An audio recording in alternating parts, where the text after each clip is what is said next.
झालेली आहे महत्त्वाची। एकंदर आपल्या बळीराजाच्या समस्या संदर्भात सभागृहामध्ये गेल्या आठवड्यात 3 दिवस सविस्तरपणे चर्चा झाली आणि मगाशी मी म्हणालो विरोधी पक्षनेत्यांचं पण नाव घेतलं, आपणही या चर्चेची सुरुवात केली आणि बाकी सर्व सदस्यांची नावही मी घेतली।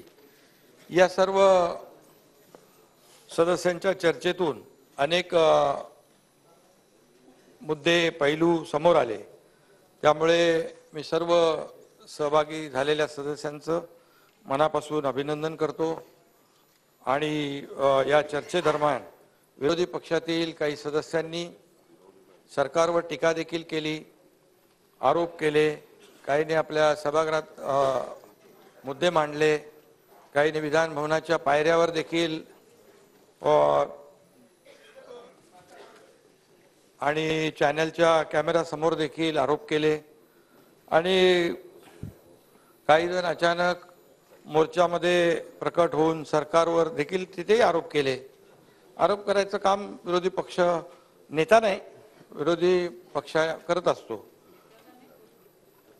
त्यामुळे त्यांच्यावर डायरेक्ट मी सांगत नाही, ते काय विरोधाला विरोध म्हणून ते करत नाहीत। कधी मुद्दे असतील, जेव्हा विरोधी पक्ष कशाला आहे की सरकार जेव्हा कुठंतरी बाबा कमी पडत असेल, सरकार काय चुक बाबा बरोबर ना, सरकार चुकत असेल तर नक्की विरोधी पक्ष नेत्यांनी त्यावर बोललं पाहिजे आणि सरकार जर चांगलं काम करत असेल तर सरकारची पाठ थोपटली पण पाहिजे।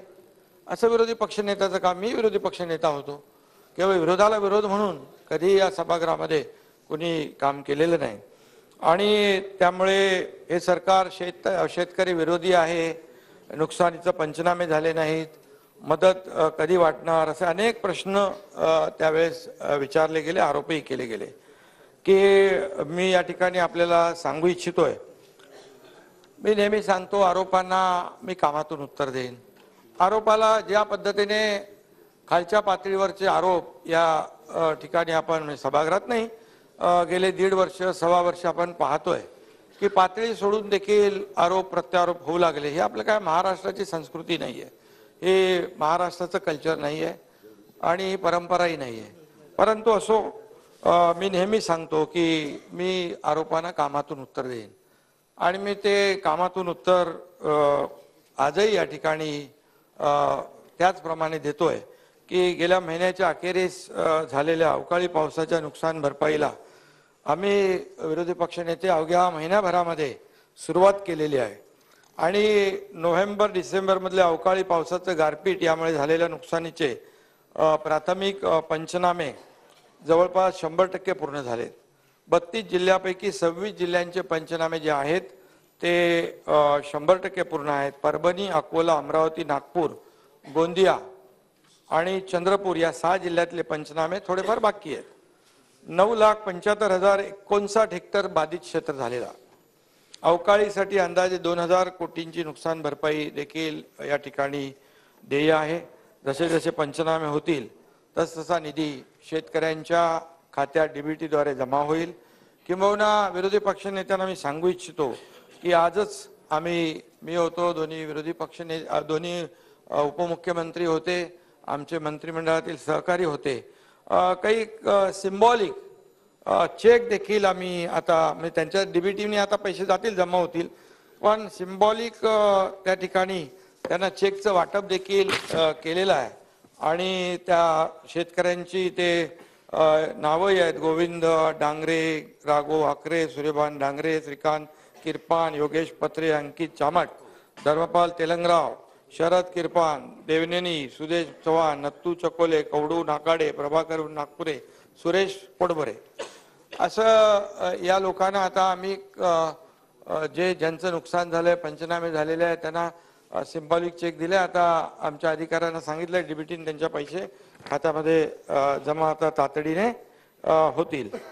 खरं म्हणजे अध्यक्ष महोदय, जगाचा पोशिंदा मायबाप शेतकरी काळ्या मातीत सोनं पिकवतो आणि म्हणूनच आपल्या सर्वांच्या ताटात 2 वेळचं जे काही अन्न पडतं त्याला आपल्याला शेतकऱ्याला खरं म्हणजे त्याच्या मेहनतीमुळे आपण हे सगळं पाहत असतो। मी देखील स्वतः शेतकऱ्याचा मुलगा आहे. काळ्या मातीशी देखील माझी नाळ जुळलेली आहे आणि शेतात म्हणतात पिकं तरारली तर मुखावर येणारा हसू आणि मातीमोल झाली तर येणाऱ्या अश्रूंची आपल्या सगळ्यांनाच जाणीव आहे. आता आम्ही गेल्याच आठवड्यामध्ये मी आणि देवेंद्रजी गेलो होतो आपल्या मौदामध्ये. तिकडे बघितलं धानं कापून ठेवलं होतं, धानाचं पीक, आणि पाऊस पडला. दुसऱ्या दिवशी सकाळी घरामध्ये नेले असते त्यांनी, त्याचं सुरक्षितपणे ठेवले असते, पण त्याला इलाज नाही. आणि म्हणून अशा प्रकारच्या शेतकऱ्यांची देखील अवस्था आपण पाहतो. आणि विजयरावांना मी सांगतो की चहापेक्षा शेतकऱ्यांचे अश्रू जास्त महत्त्वाचे आहेत असं आपण म्हणालात. विरोधकांनी चहापानावर बहिष्कार टाकला होता, पण शेती आणि शेतकऱ्यांचे प्रश्न हा मुद्दा आमच्यासाठी विजयराव फक्त चहापानापुरता किंवा अधिवेशनाच्या काळापुरता मर्यादित नाही. तर आपल्या सगळ्यांना शेतकऱ्यांबद्दल, त्यांच्या प्रश्नांबद्दल, त्यांच्या भवितव्याबद्दल आपल्याला सगळ्यांनाच काळजी आहे. सत्ताधारी पक्ष असू द्या, विरोधी पक्ष असू द्या. आणि म्हणूनच गेल्या 1.5 वर्षामध्ये विविध योजनांच्या माध्यमातून अध्यक्ष महोदय आम्ही आपल्या सरकारने बळीराजाला तब्बल 44,278 कोटी रुपयांची मदत केलेली आहे गेल्या 1.5 वर्षामध्ये. त्याचा तपशील मी पुढे सांगणार आहे, परंतु आजवरची ही सर्वाधिक आणि विक्रमी मदत आहे, मी हे खात्रीने या ठिकाणी सांगू इच्छितो. आणि खरं म्हणजे संकटात सापडलेल्या शेतकऱ्यांना मदत करणं हे सरकारचं कर्तव्य तर आहेच, पण त्याचबरोबर शेतकऱ्यांना सरकारकडे मदत मागावी लागू नये अशी परिस्थिती निर्माण करणं ही देखील आपल्या सरकारची जबाबदारी आहे. एवढ्या वर्षामध्ये आपण अशी परिस्थिती निर्माण करू शकलो नाही, वस्तुस्थिती आहे. त्यामुळे संकटात सापडलेल्या शेतकऱ्यांना सरकार मदत करतं. त्यामध्ये आम्ही काहीतरी मोठं केलंय असं म्हणण्याचं कारण नाही, तसं मी म्हणणारही नाही. कारण शेवटी शेतकऱ्यांना सरकारच्या मदतीविना स्वतःच्या पायावर आपण का उभं करू शकलो नाही याचा विचार मी पुन्हा एकदा सांगतो की आपण सर्वांनीच केला पाहिजे असं मला वाटतं. आपलं सरकार, आमचं सरकार त्या दिशेने प्रयत्न करतंय, ठोस पावलं उचलतंय आणि त्याचा तपशील देखील मी या ठिकाणी पुढे मांडणार आहे. राज्यात सत्ता आल्यानंतर गेली 1.5 वर्ष ऊन पावसाच्या तडाख्यामध्ये आम्ही शेतकऱ्यांच्या पाठीशी उभं राहिलेलो आहे. त्यांच्या समस्या समजून घेत त्यावर उपाययोजना करत आहोत आणि पुढेही आपण करणार आहोत. त्याच्यामध्ये आपली जबाबदारीच आहे. आसमानी संकटाच्या बाबतीत आपण सगळेच हतबल असतो, पण आसमानी संकटानंतर बळीराजावर पूर्वीप्रमाणे अध्यक्ष महोदय सुलतानी संकट येऊ नये याची खबरदारी आम्ही सत्तेत आल्यानंतर पहिल्या दिवसापासून घेत आहोत. पूर्वीप्रमाणे म्हणजे कधी ते आपल्याला माहित आहे, बळीराजालाही माहित आहे, ते सुलतानी संकट आम्ही आता मोडीत काढलेलं आहे. मला खात्री आहे की आसमानी संकटातून आपण निश्चितपणे शेतकऱ्याला बाहेर काढण्याचा प्रयत्न करतोय आणि करणार आहोत.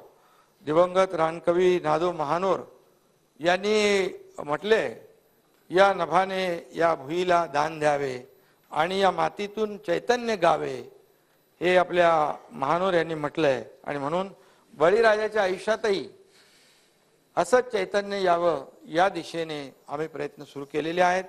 या सभागृहात बसलेले अनेक सदस्यही माझ्याप्रमाणेच शेतकरी कुटुंबातून आलेले आहेत. गेल्या काही वर्षापासून निसर्ग चक्र बदलतंय, अल निनो इफेक्ट असेल, ग्लोबल वॉर्मिंग असेल, क्लायमेट चेंज असेल, असे यामुळे अवेळी येणाऱ्या पावसाचं प्रमाणही वाढलंय. त्याचबरोबर क्लायमेट चेंजमुळे कमी दिवसात भरपूर पाऊस पडतो, हेही आपण गेल्या काही वर्षामध्ये पाहतोय. आणि एकीकडे अतिवृष्टी तर दुसऱ्या भागात दुष्काळ, कधी अवकाळी पाऊस, कधी गारपीट, अशी स्थिती गेली काही वर्ष सातत्याने या ठिकाणी निर्माण होतीये. अध्यक्ष महोदय, या ठिकाणी आपल्या कष्टकरी शेतकऱ्यांच्या हातातोंडाशी आलेली पिकं वाया जातात तेव्हा त्याची वेदना आपल्याला कळते. आणि मगाशी मी म्हणालो की जसं आम्ही दोघंही, देवेंद्रजींनी आम्ही मगाशी गेल्या आठवड्यात गेलो होतो, हातातोंडाशी आलेलं पीक कापलेलं होतं आणि घेऊनच जायचं होतं, पाऊस पडला.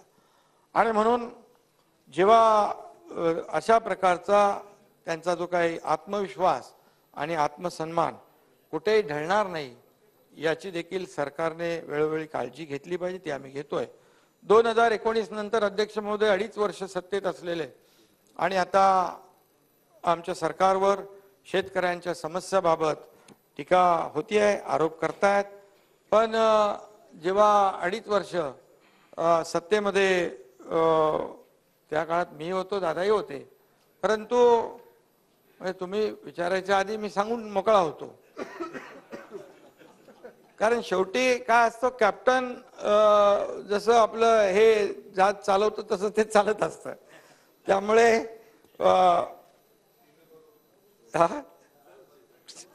त्यामुळे या ठिकाणी आरोप करताना आत्मपरीक्षण देखील होणं आवश्यक आहे, आत्मचिंतन देखील आवश्यक आहे.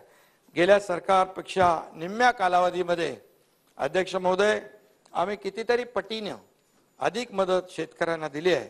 त्याचा तपशील देखील या ठिकाणी समोर मी मांडणार आहे.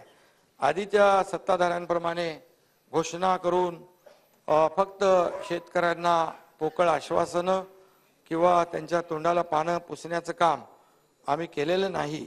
शेतकऱ्यांच्या खात्यात पैसे जमा करून त्यांचे अश्रू पुसण्याचं काम आम्ही केलेलं आहे.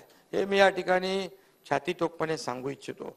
30 जून 22 रोजी आमचं महायुती सरकार सत्तेत आलं आणि अवघ्या काही दिवसातच जोरदार पाऊस आणि काही भागात अतिवृष्टीसारखी परिस्थिती निर्माण झाली आणि मुख्यमंत्री पदाची शपथ घेतल्यानंतर पहिल्याच आठवड्यात मला वाटतं मी आणि देवेंद्रजी आपण कुठं गडचिरोलीत गेलो होतो.